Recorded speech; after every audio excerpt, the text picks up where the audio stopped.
السلام عليكم ورحمة الله الأخوات. جروب الهمة نحو القمة بإذن الله. عواطف جبت لينا الصداع. عازبة الأخوات، أنا راه كنشرب البنيات ديالي. ما عندكم علاش تخافوا، الحمد لله. عطيو لوليداتكم، عطيو لبنياتكم، الله يوفق البنيات كاملين، الله يسر لكم فيهم. كوكو زي الأخوات نسقي الوليدات باش تفطروا. أخوات اللي دخلوا معنا جداد ومازالين ما عارفينش، سبيرولينا الكبيرة، يعني الار جي وجي الكبار، ار جي وجي الصغار، الفطر ريشي بودرة، عصير الكوك، زيت الكوك، عفوا زيت الكوك، يعني معجون الأسنان، كلشي الحمد لله كاين.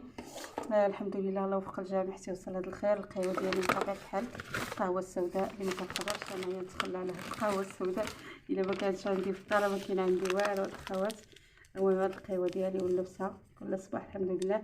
نقدر نخلطها مع الكوكوزي وكنخلطها حتى مع هذا، يعني كنخلط مع واحد نص معلقة من هذا بودر، يعني